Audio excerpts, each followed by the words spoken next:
acompanha o Globo Rural já deve ter visto reportagens sobre inseminação artificial. A técnica de introduzir o sêmen de um bom reprodutor em uma fêmea selecionada tem melhorado a genética e a produtividade dos nossos rebanhos. O que a gente nunca mostrou foi essa técnica aplicada em abelhas.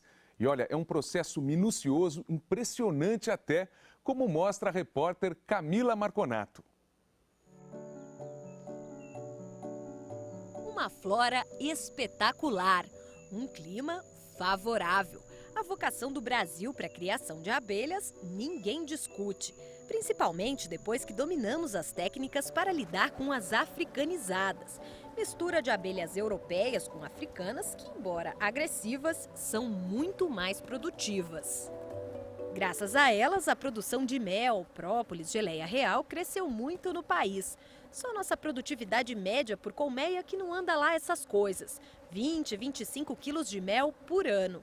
Para o biólogo Ademilson Spencer, pesquisador da Universidade de São Paulo, com as flores que tem, o Brasil poderia chegar facilmente a 80 quilos. Mas para isso teria que investir em melhoramento genético com inseminação artificial de abelhas. A produtividade está intimamente relacionada com o melhoramento genético. E sem inseminação você não tem um melhoramento genético feito na sua totalidade. Vale lembrar que toda colmeia é composta pela rainha, abelha maior com uns 2 centímetros e mãe de todas as outras, pelas operárias, bem parecidas com a rainha, mas menores, cerca de 1,5 centímetro, e pelos zangões, machos de tamanho intermediário e com um corpo um pouco mais robusto. A ideia do pesquisador, então, é coletar sêmen de zangões de elite e introduzir em rainhas selecionadas para gerar colmeias mais produtivas. O assunto não é novo, não. A técnica já frequenta os laboratórios de pesquisa das universidades aqui do Brasil desde a década de 1960. Mas só agora ela começa a dar as caras numa produção comercial. E muito graças aos esforços do apicultor César Ramos Júnior, que viu a inseminação na rotina de criadores de países como Argentina e Estados Unidos e correu atrás. Conheceu o Dr. Spencer e propôs uma parceria. O que fazer nós sabemos, agora como fazer que é a dificuldade. Então essa parceria que a gente tem com os pesquisadores da USP é isso, colocar a pesquisa na prática. O acordo firmado entre o apicultor e a universidade vai até 2015. O zootecnista colombiano Omar Martínez, doutorando da USP, coordena os experimentos. O que a gente tenta fazer? Criar um programa de melhoramento genético e fazer parcerias com produtores para poder levar esse material, essa tecnologia no campo. O negócio principal do César é a produção de uma própolis rara e com propriedades medicinais, a própolis verde. O apicultor conta hoje com 3.000 colmeias para abastecer sua empresa, que fica no município de Bambuí, em Minas Gerais. Nesta região, as abelhas encontram o alecrim do campo, planta que fornece a resina que elas usam para fazer essa própolis, que é muito valorizada no mercado internacional. A abelha coleta essa resina das plantas e acrescenta cera, né, e parte da sua saliva, fazendo a composição final da própolis, né, que são essas paredes aqui nas prévias. Tudo é própolis. Isso aqui tudo é própolis, para proteger a colmeia. O trabalho de pesquisa aqui vai ser todo voltado para a produção de própolis verde, mas poderia ser para diminuir a agressividade das abelhas, melhorar a sanidade das colmeias, a produção de mel. A seleção genética é feita de acordo com o interesse do apicultor. Para dar início ao programa, César e Omar escolheram as 50 caixas mais produtivas da empresa. A nossa produção média anual é por volta de 1,5 kg a 2 kg de própolis por colmeia ano, né? E dentro do nosso grupo, algumas se destacam. Chegam a produzir aí 3 kg, 4 kg, tem algumas que chegam até 6 kg de própolis por ano. E é isso que vocês estão buscando? Isso que nós estamos buscando. No processo de seleção não é só a produtividade que conta. Eles observam também outras qualidades importantes, como a resistência a pragas e doenças. O pesquisador recolhe exemplares das caixas escolhidas para avaliar no laboratório a incidência de parasitas, especialmente a varroa, ácaro que suga a hemolinfa, o sangue das abelhas. Agora, por exemplo, Omar está fazendo um teste para avaliar o comportamento higiênico desta colmeia. Para isso, delimita uma área e mata 100 crias na fase de pupa. Então preciso ir um por um, estou matando o material que está ao interior de cada célula. O que se espera de uma boa colmeia é que no dia seguinte, toda essa área esteja limpa. Aqui nesse outro apiário, a gente já tem um teste do comportamento higiênico pronto para mostrar, já com 24 horas, não é isso, Omar? Isso mesmo. E olha aqui que interessante nosso resultado de comportamento higiênico. Olha, nossos alfinetes. Certinho, né? Se você percebe, ó, uma colmeia totalmente 100% higiênica, mas não podemos esquecer que a gente não pode se basear só numa observação. Depois de muito testar, Omar escolheu as 10 colmeias campeãs e as levou para o campus da USP, em Ribeirão Preto, São Paulo. Primeira coisa que a gente tem que fazer aqui é produzir rainhas das colmeias que foram selecionadas lá em Bambuíta, certo, Omar? Isso mesmo. Então vamos lá. Vamos. O processo de produção de rainhas, já praticado por muitos apicultores no Brasil, é fundamental para fazer a inseminação. Uma rainha nada mais é do que uma larva comum que recebeu uma superalimentação. Funciona assim: numa colmeia, quando a rainha fica velha, fraca ou morre, as operárias naturalmente escolhem algumas larvas para alimentar exclusivamente com geleia real, formando essas células de cria maiores, as realeiras. A primeira que nasce mata as outras e vira a nova rainha. Na produção artificial, Omar coloca essas cúpulas plásticas nas caixas escolhidas. Inicialmente, quando elas são novas, é bom deixar por uns 2 a 3 dias. Para perder o cheiro do plástico. Do plástico, mas após que você começa a trabalhar com elas, com 24 horas é mais que suficiente. Essas cúpulas vão para o laboratório junto com um favo de cria com larvas de 24 horas. Depois é colocar uma gota de geleia real diluída em água destilada no fundo das cúpulas e cuidadosamente transferir a larva para lá. E é assim mesmo, de cabeça para baixo, que elas vão voltar para colmeias que estejam sem rainhas ou com rainhas presas na parte inferior da caixa. Órfãs e tendo ali as cúpulas maiores à disposição, as abelhas operárias serão estimuladas a alimentar as larvas somente com geleia real, transformando todas elas em rainhas. Passados 10 dias, as cúpulas aceitas e fechadas dentro da colmeia vão para uma estufa com umidade e temperatura controladas. Elas são tiradas dos sarrafos, colocadas em frascos individuais para as rainhas nascerem. Agora, isso já é um processo de melhoramento genético, né? Sim, lógico, porque a gente está escolhendo a mãe dessas rainhas, por características de produção. Para acelerar o processo de melhoramento, Omar costuma mandar para o César, em Bambuí, algumas dessas rainhas virgens para se acasalarem lá, naturalmente.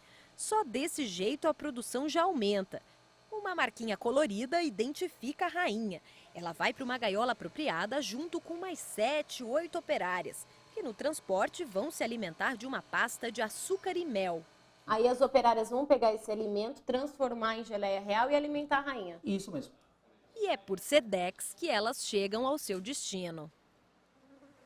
As que ficaram aqui voltam para a colmeia dentro de uma telinha. Com mais 5, 6 dias, elas atingem a maturidade sexual e estão prontas para a inseminação. Na natureza, esse seria o momento em que a rainha deixaria a colmeia para fazer seu voo nupcial. Zangões de diversas partes sentiriam seu cheiro a quilômetros de distância e iriam ao seu encontro. Nestas imagens feitas pelo Omar, centenas de zangões tentam acasalar com a rainha virgem presa numa gaiola. Entre 7 e 17 deles conseguem. Cada um deixa de 6 a 10 milhões de espermatozoides dentro dela e morre em seguida. Esse material migra para a espermateca, uma estrutura que a rainha tem no abdômen e que conserva o sêmen ativo por toda a sua vida, que na natureza pode passar de 2 anos. De volta ao nosso processo de inseminação, com as rainhas virgens preparadas, é hora de se preocupar com o pai. Uma colmeia forte, bem alimentada, pode suportar até 1000 zangões. Na teoria, a gente precisa só de 8 deles para inseminar uma rainha. Mas na prática, temos que capturar bem mais, né, Omar? Um sangão, na teoria, maduro, pode produzir até 1 microlitro de sêmen. Como a gente está trabalhando com sangões que não estão marcados em diferentes cidades, alguns deles podem ter mais ou menos quantidade de sêmen. A fumaça traz os zangões até a superfície da colmeia. Pacientemente, Omar procura e coleta um a um. Tenta pegar pelo menos uns 30 deles para cada rainha que pretende inseminar. A grande coisa, Omar, é pegar o zangão de uma colmeia que seja muito produtiva, né? Os ovos fecundados dão origem a fêmeas, Uhum, sejam elas operárias ou rainhas. uhum. Os ovos da rainha que não são fecundados dão machos. Então, o sangão daqui é única e exclusivamente filho da rainha. Então, por isso que tem que ser Ele uma vai rainha carregar boa. toda a informação genética da mãe. Para extrair o sêmen, Omar vai ter que matar o macho. Viro as asas, faço uma boa pressão da cabeça e do tórax. Aí ele fez a primeira versão, A versão Esse- é sair... o aparato reprodutor masculino. Tá. Com muito cuidado, a gente faz a versão completa. E aí, Aí você pode observar o muco e o sêmen. A diferença é sutil. O sêmen é meio alaranjado, já o muco mais branquinho. Um microscópio e uma seringa de precisão ajudam a coletar só a parte mais escura. O processo é repetido inúmeras vezes. Nem todos os zangões têm sêmen. Esse é um sangão que ele ainda não está maduro, totalmente maduro. Vocês veem que ele está totalmente vazio. Esse descarta. Descarta. Eu tento ajudar. E vai segurar as perninhas. Só as perninhas. Só calma. Só olha o meu dedão aqui por cima. Com essa mão, vai levar as asas para trás. Ó. Vai deixar sem asa. Calma. 2 para lá e 2 para cá. Ah, meu Deus. Falta uma asa só. E uma perna. Isso. Vai fazer uma pressão na cabeça e no tórax. Esmaga. Esmaga, faz força. Ó. Teu sangue. Ó. Ih, mas o meu já Isso saiu que com dá sangue. na mão de uma mulher. O meu foi sucesso total. Dá pra tirar o meu? Tá. Devagar, todo o sêmen que precisamos vai sendo armazenado no capilar. Um equipamento especial vai ajudar a preparar a rainha para receber o material. São 2 ganchos para abri-la, um lugar para apoiar a seringa com o sêmen e um tubinho de acrílico para prendê-la. Esse equipamento tem uma entrada de CO2, que é o cilindro que a gente tem aqui do lado. Ele adapta aqui e simplesmente anestesia a minha rainha. Ela adormece. Mesmo com a rainha anestesiada pelo CO2, o gás carbônico, o processo todo exige muita delicadeza. Repare como o gancho maior segura o ferrão da rainha. Com qualquer movimento brusco, simplesmente eu perco a minha rainha. Omar posiciona a seringa com o sêmen. Tem que ficar na angulação perfeita. E no plano perfeito. Pra entrar bem na vagina. São no mínimo 8 microlitros de sêmen por rainha.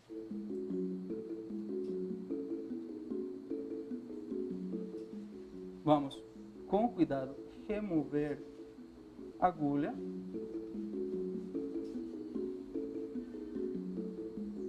E a rainha está inseminada.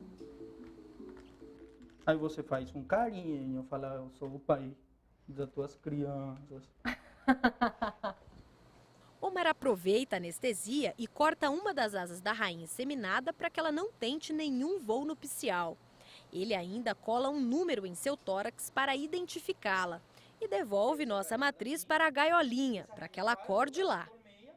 E 24 horas após a inseminação, ela vai receber mais um choque de CO2. Esse CO2 vai ajudar a ativação dos ovários, a migração espermática e ajuda para a rainha começar a nossa postura. As abelhas inseminadas ainda estão sendo avaliadas na universidade. Devem começar a chegar ao apiário do César, em Bambuí, só daqui a uns 6 meses.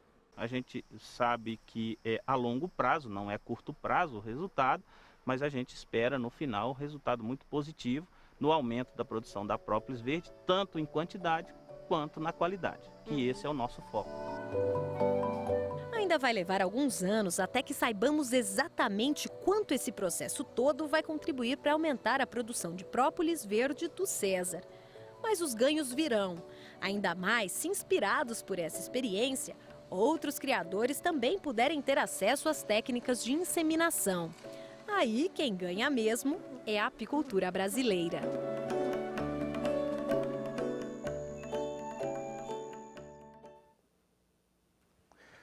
Você viu aí que para fazer a inseminação são necessários equipamentos especiais e profissionais treinados.